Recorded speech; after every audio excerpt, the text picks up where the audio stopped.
Hey everyone, welcome to Strange Stories, where we explore near-death experiences and supernatural stories from people who've had a glimpse of the other side. If you enjoy our content, please consider liking the video and subscribing to our channel.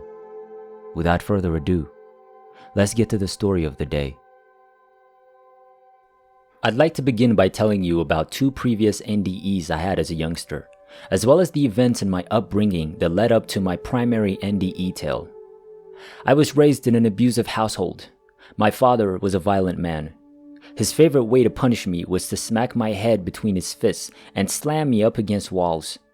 He had also threatened me and my sister with a gun. He once pointed a revolver at my sister's head while she begged for her life. She had significant brain injuries and was treated for them after she left home to attend college. My first NDE occurred when I was 9 years old. I have no recollection of what triggered the NDE, but I think it was something my father did to me because my body was in the garden. Our property was encircled by thick, tall hedges, making it impossible for the neighbors to see what was going on. What I do recall well is floating around the backyard, happier than I'd ever been. I was having fun in my out-of-body experience without thinking I was dead or could die. I don't recall a tunnel, but I do recall a bright light above me. I suddenly felt happiness and realized that this light was God. God communicated with me telepathically, yet it was evident that it was not my own thoughts. I was told that I was there to do something for God and that I should continue with what I was supposed to do. I was filled with excitement and fealty at the prospect of being able to accomplish something that would satisfy God, whatever that might be. I didn't appear to mind what was expected of me because I was so anxious to please God. I hastily said yes, not realizing that I had an option between dying and continuing my life. However, I don't think it would have made a difference to me because I was all in. Then God told me I needed to be baptized. I needed to go grab my father and inform him I wanted to be baptized, as well as invite him to witness my baptism. I was back in my body once the illumination faded. I was disappointed that I no longer had the great and liberating sensation. I was relieved to get back to work for God. I thought my purpose was confined to becoming baptized at the time, but I guess that was due to my age and lack of knowledge. I should add that my family and I used to go to church together until my parents were thrown out for reasons unbeknownst to me. I like religion and continued to attend even after my folks moved away. I walked inside and summoned my father, who was in the basement. I stated that I needed to speak with him. He requested me to accompany him to the backyard and wait for him. He emerged from the house and sat on the back stairs. I told him I wanted to be baptized and that I wanted him to be there to witness it. He inquired as to why I desired to be baptized. I informed him that I desired to serve God. He then inquired as to whether the church had set me up for this. No, I said. I've just seen God, and God had only recently told me that he wanted me to be baptized. My father appeared terrified. He assured me that he would speak with the preacher and request permission to be present in my baptism. He warned me not to tell my mother that God had talked to me because she would be alarmed. I'm not sure why I was told to get baptized, because I believe it's a religious ceremony that has nothing to do with what happens when I die. I believe it was an attempt to convince my father that he had killed me, though I'm not sure if he did, and that there was a God. It could have been an attempt to encourage him to think about what he was doing, but it didn't halt the violence.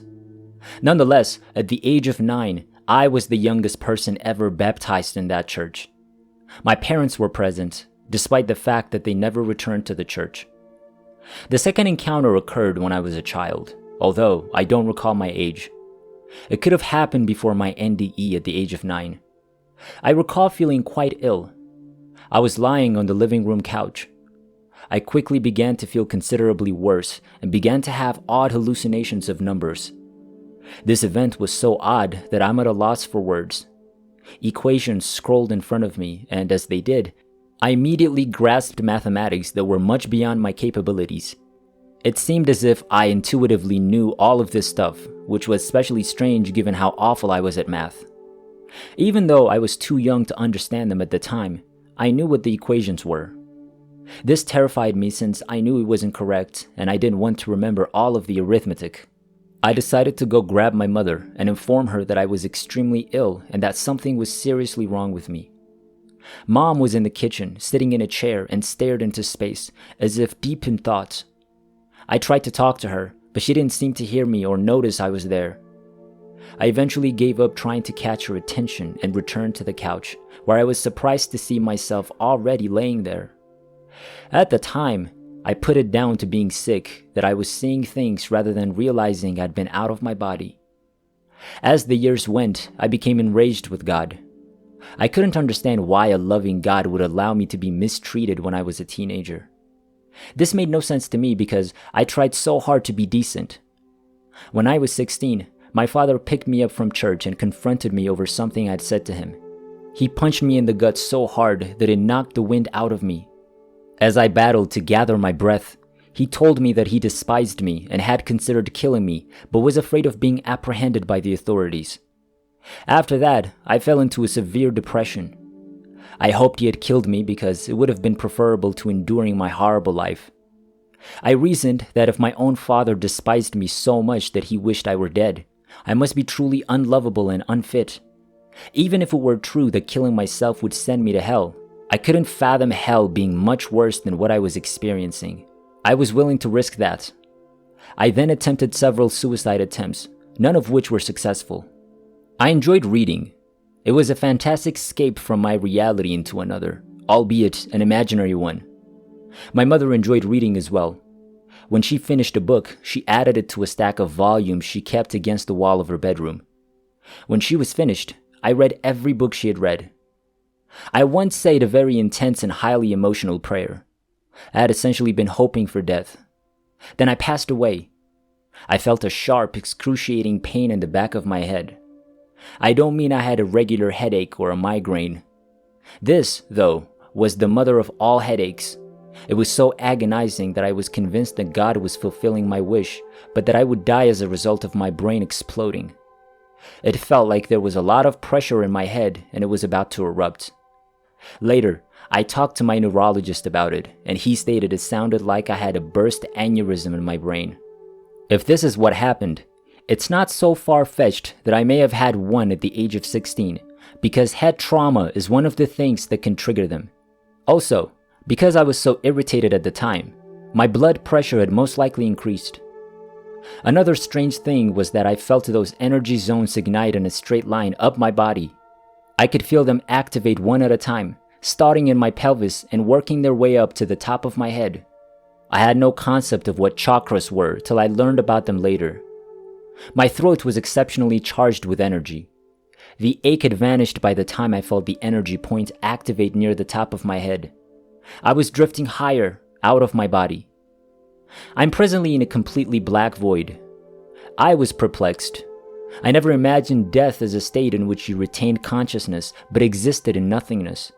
I wondered if my eyes simply needed some time to acclimatize to the absence of light. So I stared into the darkness to see if anything was there. Surely there's something here, I reasoned. On a grid, I saw various geometrical shapes floating towards me.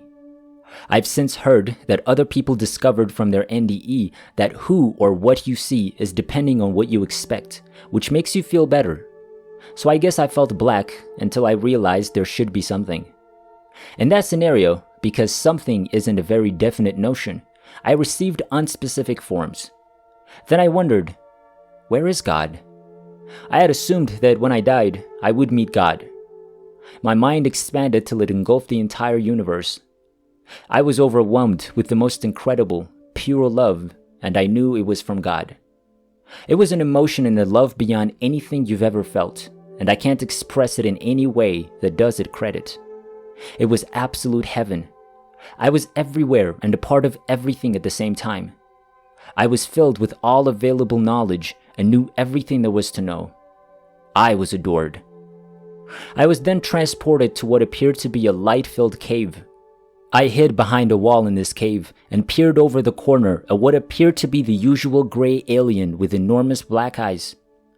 I'm not sure if this was a genuine alien or if she pretended to be one because that was my assumption. I was hiding not because I was terrified of the extraterrestrial, but because I felt I shouldn't be there. I was meant to be living my earthly existence. The extraterrestrial asked me telepathically if I was going to come out of hiding. I went out to talk to her because she knew I was there. I'm not sure if the alien had a gender, so I'm just going to refer to it as a her. I was taken aback by how stunning she looked. Her body was foreign, but it was formed of light. Her body was a moving light of a color that didn't exist on Earth, so it appeared like an aurora borealis. I was aware that humans might be horrifyingly afraid and violent.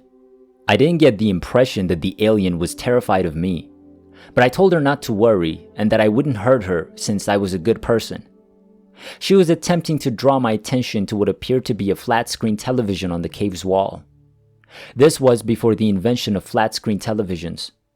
It was playing images from my life, but I couldn't take my gaze away from her since she was so gorgeous, and it's not every day that you get to meet an alien. "Why are you constantly trying to get me to look at that?" I asked. "That doesn't appeal to me. My life is already known to me. I'm intrigued by you. You're stunning." I then asked if I may look her in the eyes, which she agreed to. But there was nothing but darkness. On the TV screen was a clip of me and my pals rehearsing for the high school musical in which I played the lead. I recognized that the musical would be cancelled if I died. In that musical, I had roughly 7 solos or duets and no understudy. Theater and books were the only things in life that brought me joy, and I couldn't take that away from the drama students at school. I started flying backward at a fast rate of speed to make a hard landing on my body as soon as I realized I didn't want to hurt the kids at school by dying. I dashed to the bathroom and puked. When I returned, I had preserved an awareness of what I needed to accomplish next. I needed to love my father unreservedly in the same manner that I'd been loved unconditionally in my NDE. I understood my father was cruel and aggressive because he felt unwanted, and that when people feel unloved, the void inside them sometimes prompts them to take their grief out on others. Our world's issues are created by a lack of love for one another, and they can be rectified by loving one another unconditionally and compassionately rather than criticizing them. I despised my father. I had realized that there is good in everyone. We simply have to look for it. I eventually came up with something wonderful about my father after 2 weeks of thinking about it. My father adored plants. He was cruel to people, yet he took great care in cultivating our yard. In fact, he had the best yard in the neighborhood. We had flower beds, rose bushes, flowering trees, fruit trees, hedges, and other landscaping features. My father truly cared about something. Every time he yelled at me, I ignored what he was saying and thought to myself, "You're a really amazing gardener," while radiating love to him. By projecting love, I mean that I saw love as a light or energy that grew from my body when I had loving thoughts, and that this love would fill him. Even though I wasn't saying everything out loud, this halted him in his tracks. I did, however, remind him from time to time that he was an excellent gardener and that we had the greatest yard in the neighborhood to remind him of the caring part of himself. He stopped being abusive and told me one day that he believed I was the only one on the planet who loved him. I'd never told him I loved him, but my efforts to love him were having an effect on him. My sister despises our father and shuddered when I told her about my NDE and what I had learned about the importance of unconditional love for him. She informed me that she suspected I had Stockholm Syndrome. I understand that this is a difficult concept for many people to grasp. It's difficult to love someone who had been unkind to you, but thinking of it as discovering the good in them can help. That is where you begin. You begin by admiring people's goodness. It doesn't mean you enjoy the terrible stuff, but it does mean you have compassion for others because you recognize that what motivates individuals to be horrible to others is that they are unwanted themselves. Some may argue that this does not apply to narcissists, but my father is narcissistic, and I genuinely feel it is an overcompensation for a long-held fear of inadequacy. At the age of 16, I never told anyone about what had occurred to me and never went to a doctor to be checked out because I was afraid that if I told anyone about my experience, they would think I was insane. Still, I'm hesitant to tell about it because I recognize that not only do many people dismiss near-death experiences, But mine has some curiously unusual characteristics that would make me sound even crazier. Many people in my life are interested in science and regard NDEs as chemical processes in a dying brain. What I experienced, on the other hand, was more real than what we consider to be reality. It also had a significant impact on my life. The most essential aspect of the effects was how different I became as a person, not how my body felt or whether or not I developed abilities.